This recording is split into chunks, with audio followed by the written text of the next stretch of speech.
बच्चों, आज हम सीखेंगे एक बहुत ही प्रेरणादायक कविता, तूफानों से क्या डरना। इस कविता का संदेश है कि हमें कठिनाइयों और चुनौतियों से कभी घबराना नहीं चाहिए। कवि कहते हैं कि तूफान चाहे कितना भी बड़ा हो, हमें हिम्मत और साहस के साथ उसका सामना करना चाहिए।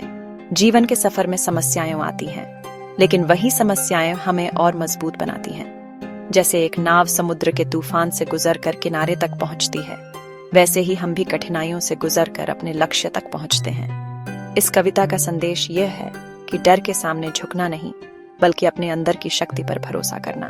तूफानों से क्या डरना, जब तक हौसला साथ है, जीत निश्चित है। तो बच्चों, हमेशा याद रखिए, जीवन में चाहे कितनी भी कठिनाइयां आए, अगर आप में हिम्मत है तो आप हर तूफान को पार कर सकते हैं।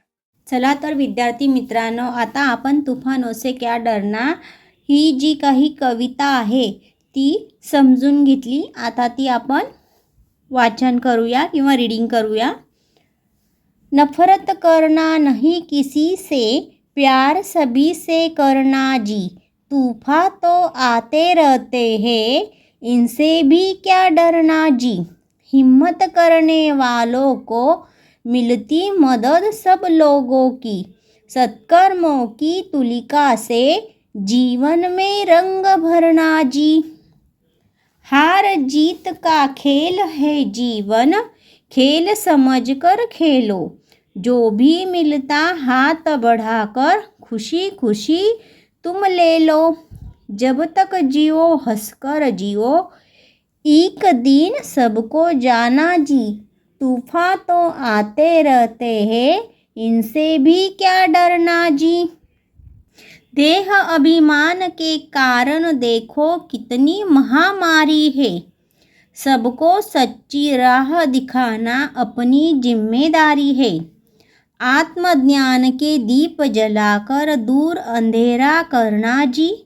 तूफान तो आते रहते हैं, इनसे भी क्या डरना जी। धूप छाव जीवन का हिस्सा, कभी उजाला कभी अंधेरा। रात को चाहे जितनी लंबी, रात हो चाहे जितनी लंबी, उसका भी है अंत सवेरा।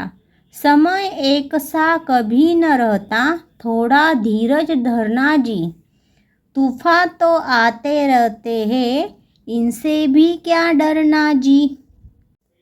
तर या ठिकाणी आपण कवितेचं अर्थ समजून घेतला, कविता रीडिंग केली। आता त्याखाली काही प्रश्न आहे, त्यांची उत्तरं समजून घेऊया। कवि किससे डरने को मना कर रहे हैं? उत्तर, कवि हमें तूफानों से डरने को मना कर रहे हैं। प्रश्न दूसरा, कवि के अनुसार मुश्किल समय में हमें क्या करना चाहिए? उत्तर, कवि के अनुसार मुश्किल समय में हमें धैर्य रखना चाहिए, हिम्मत नहीं हारनी चाहिए और आगे बढ़ते रहना चाहिए। प्रश्न तीसरा, कविता में कवि ने जीवन की तुलना किससे की है? उत्तर, कविता में कवि ने जीवन की तुलना एक यात्रा से की है। प्रश्न चौथा, कवि ने क्यों कहा है कि राह में आने वाली बाधाओं से घबराना नहीं चाहिए? उत्तर, क्योंकि बाधाएं और कठिनाइयाँ हमें मजबूत बनाती है और सफलता की ओर ले जाती है। प्रश्न पाँचवा, इस कविता से हमें क्या शिक्षा मिलती है? उत्तर, इस कविता से हमें यह शिक्षा मिलती है कि हमें कभी भी कठिनाइयों से डरकर पीछे नहीं हटना चाहिए, बल्कि साहस और आत्मविश्वास से उनका सामना करना चाहिए। विरुद्धार्थी शब्द, 1 दिवस रात्र, 2 उष्काल संध्या, 3 सुख दुःख, 4 मित्र शत्रू, 5 जवळ दूर, 6 प्रेम द्वेष, 7 चांगला वाईट, 8 जिवंत मृत।